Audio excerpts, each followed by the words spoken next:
अस्सलाम वालेकुम to all of you. Welcome to mature minds में आज हम दो चीज़ों के बारे में बात करने वाले हैं। पहली चीज़ तो हमारे पास फ़लस्तीन से है कि फ़लस्तीन के हवाले से हम बात करेंगे। And the second thing is about Indian election. Pakistan जो कि इम्पोर्टेंट नेबर है इंडिया का, तो वहाँ पे इंडियन इलेक्शंस के क्या असरात हैं या क्या बातें चल रही हैं, उसके बारे में हम बात करेंगे। पहले हम बात कर लेते हैं फ़लस्तीन के हवाले से कि फ़लस्तीन का क्या मामला है। Then we will move on to Pakistan and India. तो फ़लस्तीन के हवाले से अगर बात करें तो यूएन ने एक रिपोर्ट निकाली है और उसमें इसराइल को बड़ी बुरी तरह उन्होंने, आप कह लें, स्मैश किया है। उन्होंने कहा जी कि इसराइल जो है ना, इसने फ़लस्तीन की अमदाद जो है गज़ा में, खसूसन वो इस यूएन की जो अमदाद है उसमें फ़लस्तीन ने बड़ी अड़चनें डाली हैं, उसमें बड़ा ऑब्स्टेकल्स खड़े किए हैं। अब दिस इज़ समथिंग, ये सीरियस ऑफेंस है इसराइल की तरफ से, क्योंकि ह्यूमैनिटेरियन बेस पे आप कहीं पे भी एड भेज सकते हैं।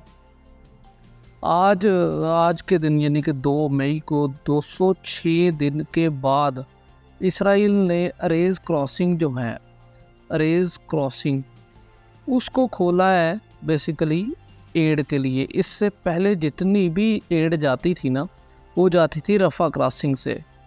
अब रफ़ा क्रॉसिंग और ये अरेज क्रॉसिंग का क्या चक्कर है वो मैं आपको थोड़ा सा समझा देता हूँ मैप से।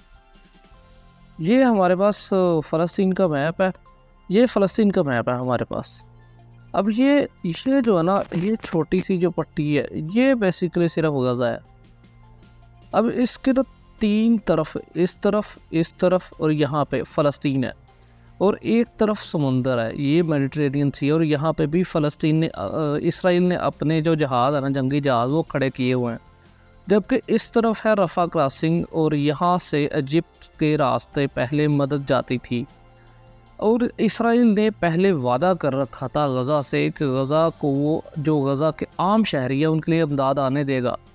लेकिन क्या होता था, जब यूएन जो थी वो गुजरने लगती थी इसराइल की टेरिटरी से, तो ये ब्लॉक कर देते थे, गज़ा तक सामान पहुंचने नहीं देते थे। फिर आज 206 दिन के बाद यहाँ पे एक क्रॉसिंग है, अरेज क्रॉसिंग, उसको खोला है इसराइल ने। मैं मोर प्रिसाइजली आपको मैप से दिखाता हूँ। इस मैप को अगर आप गौर से देखें तो यहाँ पे आपको नज़र आ रहा होगा, ये अरेज क्रॉसिंग है, यहाँ पे इसराइल है, एंड ये है रफ़ा क्रॉसिंग, और ये हमारे पास मेडिटेरेनियन सी समुंदर है। यहाँ पे इसराइल ने अपने बहरी बेड़े खड़े किए हुए हैं, यहाँ पे अमेरिका की फ़ौजें खड़ी हैं।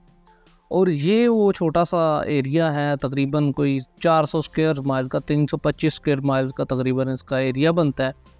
और यहाँ पे जंग की जा रही है, और यहाँ पे तकरीबन 21 लाख के करीब लोग रहते हैं, जो कि पिछले 200 दिन से जंग में हैं।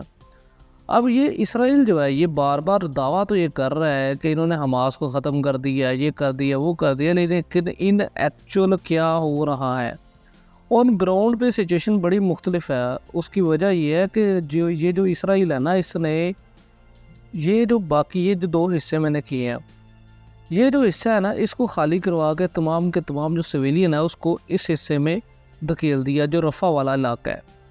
अब यहाँ पे छोटा सा जो इलाका है, यहाँ पे 21 लाख के करीब लोग आबाद हैं। इमेजिन दैट, ये तकरीबन 40 स्क्वायर माइल्स का एक छोटा सा इलाका बनता है। अब ये जो जंग है, इसमें अगर टोटल बात करें हमारे पास, तो इसराइली जो मारे गए ना, अभी तक टोटल 1139 मारे गए हैं, जबकि फ़लस्तीनियन जो शहीद हुए हैं वो तकरीबन 35,000 के करीब शहीद हो गए हैं। यार ये ऑफिशियल नंबर है, ये अनऑफिशियल नंबर नहीं है। 9,000 के करीब जो इसराइली हैं वो इंजर्ड है, जबकि 80,000 के करीब फ़लस्तीनियन जो है वो इंजर्ड है। इनफैक्ट अगर वेस्ट बैंक की बात करें, मैंने आपको बताया था कि जो गज़ा है वो, फ़लस्तीन है वो 2 हिस्सों में है, एक गज़ा और एक वेस्ट बैंक।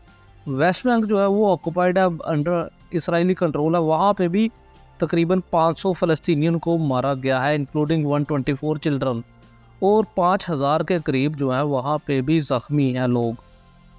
इतनी खूनरेज़ी के बाद भी इसराइल इस जंग में इतनी पीछे है कि उसको जो जंगी कवानीन है ना उसको भी तोड़ने पर वो मजबूर है। और यहाँ पे जो अपनी इमदाद आ रही है, ये अरेज क्रॉसिंग वो 206 दिन लगा दिए हैं उसने एड को पास करने के लिए। ये एड बेसिकली उसको आई है जॉर्डन से। जॉर्डन बेसिकली ये इसराइल का, अगर आप मैप देखें ये इसराइल है, ये छोटा सा गज़ा है, ये ऑक्यूपाइड जो फ़लस्तीन है, और ये यहाँ पे जॉर्डन तकरीबन बनता है। तो जॉर्डन से जो इमदाद आई है ना वो इसराइल ने अब क्रॉस करने दी है थ्रू अरेज क्रॉसिंग। ये तो हमारा पहला मामला था। अगर दूसरे मामले की बात करें तो पाकिस्तान में इंडियन इलेक्शंस के हवाले से क्या सूरत हाल है उसके बारे में बात करते हैं। टॉकिंग अबाउट इलेक्शन सूरत हाल जो इंडिया में है, तो वो that's something very like natural है इंडिया में कंटिन्यूटी इलेक्शंस की। On the other hand Pakistan में आपको पता है हमेशा ही नॉन डेमोक्रेटिक फोर्सेस जो वो बड़ी एक्टिव रही हैं। इंडिया की अगर बात करें तो इंडिया में पिछले 70 सालों से इलेक्शन कंटिन्यूस चलते आ रहे हैं, जबकि पाकिस्तानी अवाम जो है ना वो इस जो बिहेवियर है उससे फेमिलियर ही नहीं है। उसने तो अभी टोटल को 5-6 दफ़ा इलेक्शन, आई गेस 7 दफ़ा इलेक्शन देखे हैं अभी। तो यहाँ पे जो नॉन डेमोक्रेटिक फोर्स है ना वो बड़ा अमल दखल रहता है। यहाँ पे जो मीडिया है उस पर हालांकि इंडिया को बैश कर रहे हैं हम लोग, लेकिन अगर हम अपने ही गिरबान में झांके तो हमारे पास कुछ भी नहीं है। इंडिया इज़ डेमोक्रेटिक कंट्री और वहाँ पे डेमोक्रेसी चल रही है, जबकि पाकिस्तान में ये जो इलेक्शन हुए थे अभी रिसेंटली, तो वहाँ पे इमरान खान के पार्टी को वोट सबसे ज़्यादा मिले थे, लेकिन गवर्नमेंट आप देख लें किसी और की बनाई हुई है। और ये सारा कुछ मेहरबानी है नॉन डेमोक्रेटिक फोर्सेस की। लेकिन अगर इंडिया की बात करें तो वहाँ पे जो इलेक्शन सूरत हाल है ना वहाँ पे बेसिकली 2 धड़े हैं। एक आप कह सकते हैं जो फिक्शनल है, जो राइट विंग है, कंजर्वेस्ट है वो, और वो अपना जो इलेक्शन है वो रिलीजन की बेस पे लड़ना चाह रहे हैं, और वो लड़ते भी हैं, जिनमें एनडीए अलायंस है ना, नेशनल डेमोक्रेटिक अलायंस, और इसमें ही बीजेपी की जो पार्टी है ना वो इसी का हिस्सा है। जबकि on the other hand leftist लोग हैं जो कि थोड़े से मॉडर्निस्ट हैं, और इसको इंडिया अलायंस कहा जाता है, Indian national democratic inclusive alliance. ये जो इंडिया अलायंस है इसको बेसिकली लीड कर रही है कांग्रेस, और उसका जो है अपना राहुल गांधी वो उसको लीड कर रहा है। अब ये जो कांग्रेस है ना इसके मुद्दे बड़े अच्छे हैं। यहाँ पे बेसिकली जो मुद्दे हैं वो एजुकेशन, हेल्थ, पब्लिक वेलफेयर, ये मुद्दे हैं। ऑन द अदर हैंड अगर राइट विंग की बात करें तो वहाँ पे रिलीजन का मुद्दा है, वहाँ पे हिंदू मुस्लिम मुद्दा है, वहाँ पे पाकिस्तान और इंडिया की राइवलरी का मुद्दा है।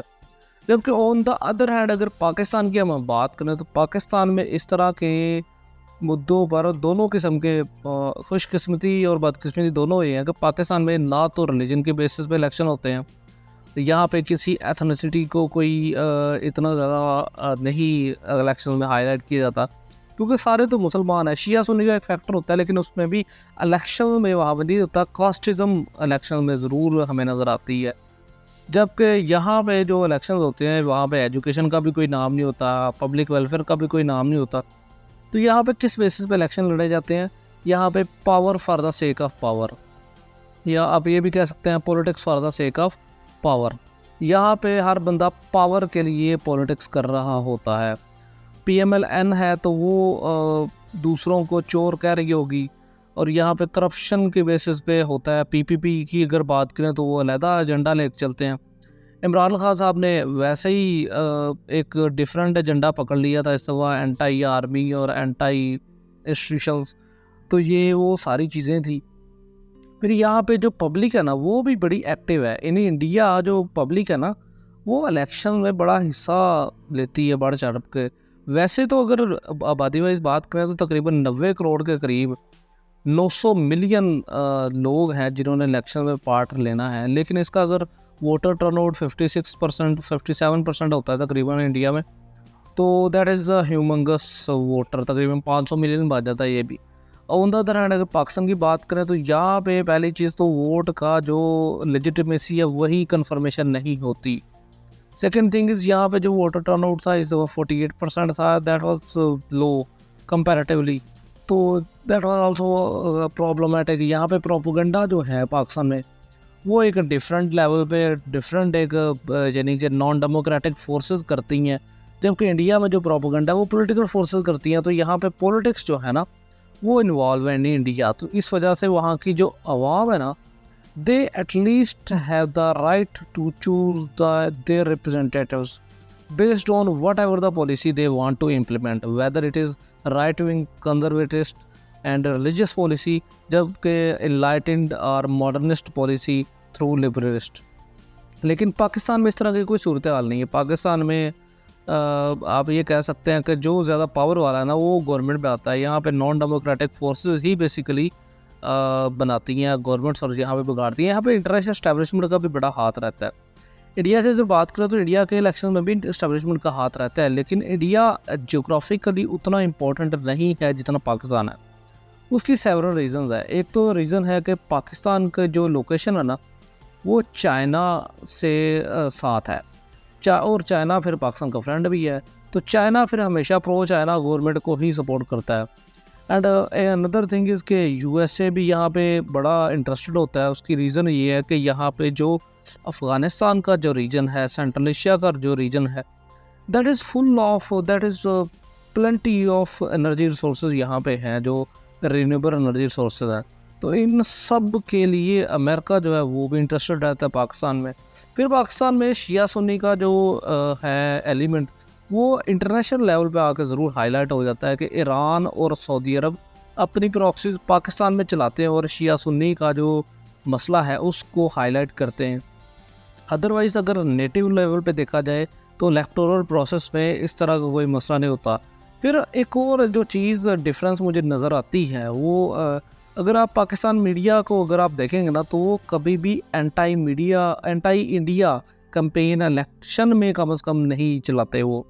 ऑन द अदर हैंड अगर आप इंडिया का मीडिया देख लें तो वहाँ पे आपको मैं एक ही बात कह सकता हूँ कि कोई हफ्ता एक आप इंडियन न्यूज़ चैनल देख लेंगे ना तो उसके बाद फिर आप इंडिया से दोस्ती का ख्वाब भूल जाएंगे।